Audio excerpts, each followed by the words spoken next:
एक साहब ने मुझे कहा कि जो पाकिस्तान आर्मी जो बॉर्डर पे लड़ती है ये कोई जिहाद थोड़ी है। मैंने कहा क्यों कह रहे हैं? तो तनख्वाह के लिए लड़ते हैं। तो वहाँ मैंने ये बात बताई, मैंने कहा नबी सल्लल्लाहु अलैहि वसल्लम ने माल गनीमत की भी तरगीब दी है सहाबा कराम को।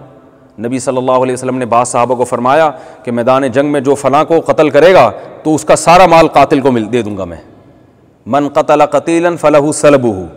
तो सहाबा कराम जो है वो जोश में आते थे कि भाई नबी ने दुनिया में भी खुशखबरी दे दी है कि हम फ़लाँ को अगर मैदान जंग में फ़लाँ को मार दिया तो उसका सारा सामान और सारे पैसे किसको मिल जाएंगे? कत्ल करने वाले को। तो मैंने कहा क्या मतलब? अब जब इस बशारत सुनने के बाद जो सहाबा जो हमला करेंगे तो क्या उनको सवाब नहीं मिलेगा? हालांकि उसमें तो बज़ाहिर ये लग रहा है कि भाई वो किसके लिए लड़ रहे हैं? वो तो माल गनीमत के लिए लड़ रहे हैं। और नबी ने तरगीब दी है कि जो कत्ल करेगा तो मकतूल का सारा माल उसको दे दूंगा मैं। तो इस लालच में भी सहाबा गए हैं, लेकिन फिर भी उनका अमल क्या था? जिहाद भी था, और अगर इसी लड़ाई में वो कत्ल हो जाते तो शहीद भी कहलाते। वजह उसकी ये थी कि भाई ये हम कह सकते हैं कि उनकी नीयत आखिरत थी, मगर आखिरत के साथ साथ जो अल्लाह ने दुनिया में एक नेमत रखी है माल गनीमत की, उनके दिल में उस नेमत की भी लालच पैदा हुई। तो ये कोई बुरी चीज़ नहीं है। तो अब अमल चूंकि अच्छा है तो हम उस अच्छे अमल की वजह से ये जो नीयत दाखिल हो गई है इसकी वजह से ये नहीं कहेंगे कि इनका अमल ख़राब हो गया। तो इसी तरह याद रखो, ये जो फौजी लड़ रहे होते हैं मुल्क के हिफाजत के लिए, ये बेशक तनख्वाह ले रहे हैं, मगर तनख्वाह की वजह से ये नहीं कह सकते कि इनका अमल ही बातिल हो गया, और जो शहीद होंगे उनको शहादत का अजर नहीं मिलेगा, और जो ज़ख्मी होंगे उनको अजर नहीं मिलेगा, और जो लड़ रहे हैं उनको जिहाद का अजर नहीं मिलेगा। ये बेवकूफ़ों वाली बातें। ये तो फिर किसी तमाम सहाबा ही आपकी इस फहरिस्त से खारिज हो जाएंगे।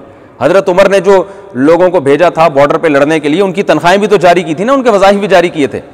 तो अब जो लड़ रहा है बॉर्डर पे उसकी नीयत क्या है? सिर्फ तनख्वाह है या मुल्क की हिफाजत भी नीयत है? ये हम और आप नहीं जानते। तो जब हम जानते नहीं हैं तो फिर शरीयत ने हमें ये बताया है कि अमल को देखना पड़ेगा। बेशक वो तनख्वाह ले रहा है, अमल को आप देखेंगे और अमल को देख के बताएंगे कि ये अच्छा कर रहा है या बुरा कर रहा है। आप कह सकते हैं हदीस में तो आता है क़यामत के दिन एक आलिम को लाया जाएगा, वो कहेगा मैंने इल्म को फैलाया। एक शहीद को लाया जाएगा, वो कहेगा मैंने तेरी राह में जान दी। अल्लाह कहेगा तूने लोगों को दिखाने के लिए दी। तो इससे वो शहीद मुराद है जिसकी बाकायदा नीयत सिर्फ और सिर्फ लोगों को खुश करना हो। अगर लोग ना होते तो ये बिल्कुल लड़ता ही नहीं। इसके दिल में अल्लाह की रज़ा का जज्बा सिरे से मौजूद है ही नहीं, और ये हालत सिर्फ अल्लाह ही जानता है, अल्लाह की मखलूक नहीं जानती। तभी मैदान जंग में जो भी शहीद होगा तो हमें हुक्म यह है कि उसको हम गुस्ल और कफन दिए बगैर दफनाएं। वजह क्या है भाई? हमें तो जाहिर को देखने का हुक्म है। अब वो दिल में उसके क्या था ये कौन जानता है?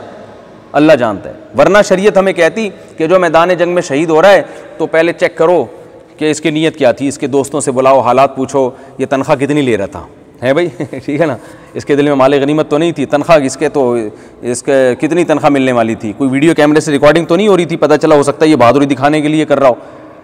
हमें शरीयत ने क्या हुक्म दिया? जो मैदान जंग में लड़ता हुआ शहीद होगा, चाहे वो तनख्वाह ले रहा हो या ना ले रहा हो, चाहे उसकी वीडियो बन रही हो या ना बन रही हो, शरीयत ने हुक्म दिया कि उसे ना गुस्ल दिया जाएगा और ना उसे कफन। ये शहीद का एजाज़ है कि अल्लाह चाहते हैं कि जिस हाल में शहीद हुआ उसी एज इट इज़ उसको दफन किया जाए और क़यामत में इसी तरह से उसको उठाया जाए, उन्हीं कपड़ों में, खून आलूदा कपड़ों में। ये उसका एजाज़ है।